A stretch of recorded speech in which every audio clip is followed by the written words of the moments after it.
Hi everyone, this is Winnie or Miss Tang. We are going to help our main character survive, and we're going to do this by having a look at some character archetypes. Character archetypes. So this is the type of character that reoccurs in stories.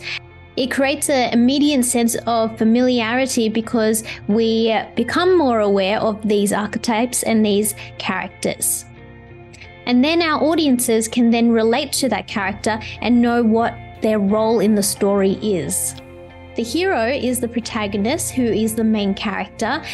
There is then usually an antagonist, which could be a villain who creates a threat or a conflict, and they're usually opposite of the hero.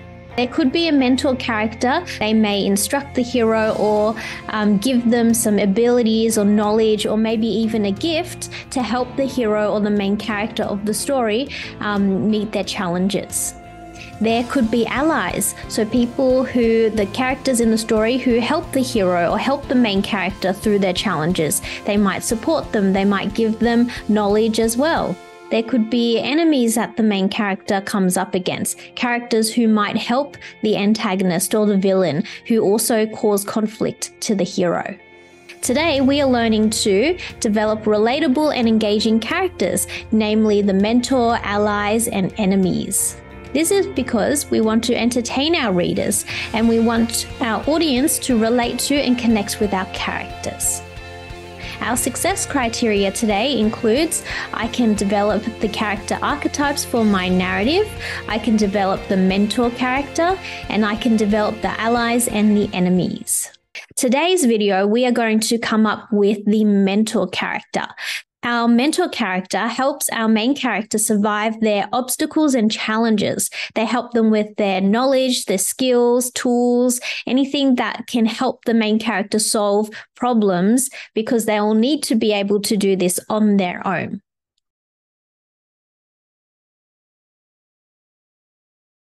I have a step-by-step guide on how to develop your protagonist and how to help them develop and grow throughout the story with links to the theme or the message.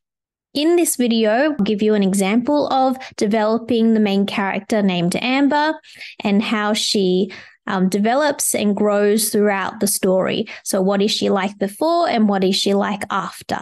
We also learn how to develop an antagonist, a villain who causes a lot of chaos. So in this video, there is a step-by-step guide on how to do that. And I'll walk you through my template on how to develop an antagonist, which is usually opposite to our hero of the story.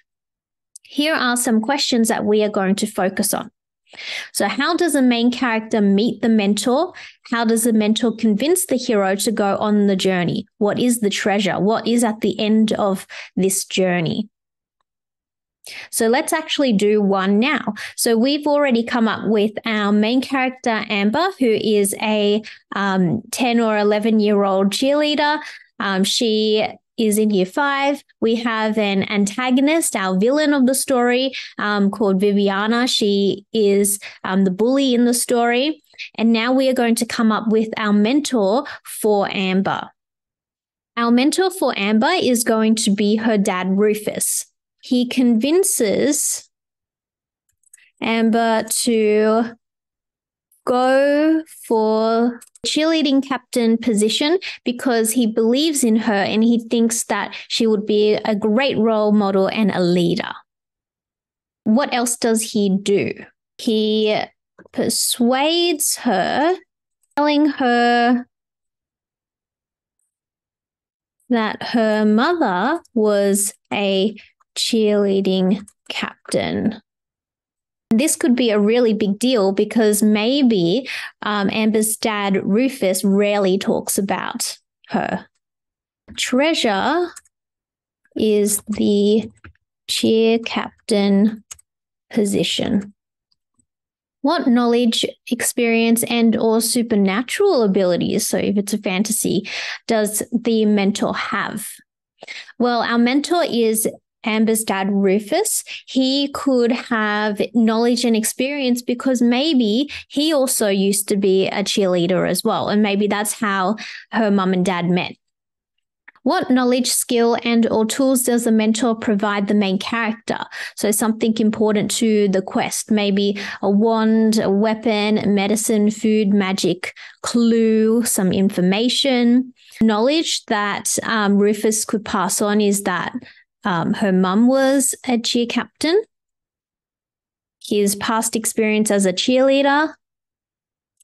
Maybe we could add a little bit of magic in this, and maybe Rufus, as the mentor, could give Amber her mother's magic ring, and maybe it grants her 3 wishes.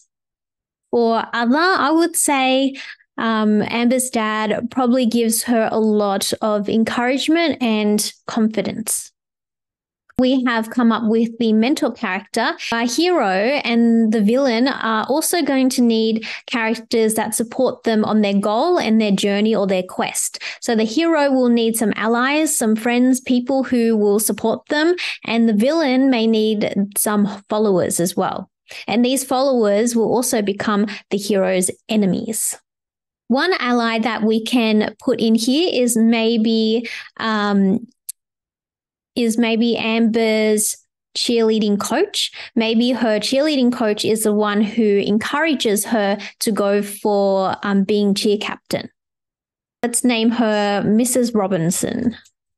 Appearance, she can have glasses, black hair.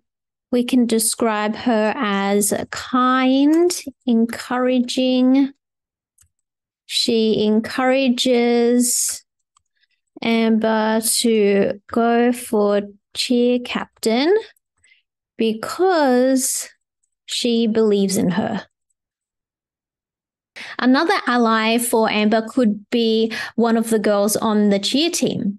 Let's name her Elizabeth. We could describe Elizabeth as maybe she's tall, maybe she's graceful. She could also be kind and loyal. Elizabeth could support Amber and help her achieve her goal.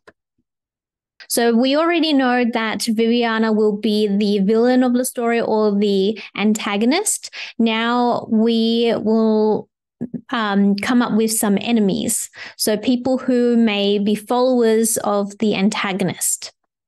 So maybe some of the enemies could be bystanders. So sometimes when there's a bully, there's sometimes people who stand around who are bystanders who don't do anything about the situation. So we can put maybe other members of the team, and then in brackets, we can have bystanders. Males and females on the team, ages between 6 to 12. Well, if they're bystanders, then they're silent. They don't say anything. They are bystanders. They see the bullying happening and do not react. In doing so, they allow this behavior to happen. Now we have our allies, we've got enemies as well, and we have also created our mentor character. Now it is your turn. So if you would like to come up with your characters and come up with your protagonist and your antagonist, the mentor, as well as the allies and enemies, I do have this booklet that I will be putting out in the description below. Up next, we'll have a video on how to help your reader visualize the setting. And then we are going to start planning for our story, and we are going to start writing the orientation. I hope this helps you create some fun and engaging and memorable characters for your narrative. See you in my next video. Bye!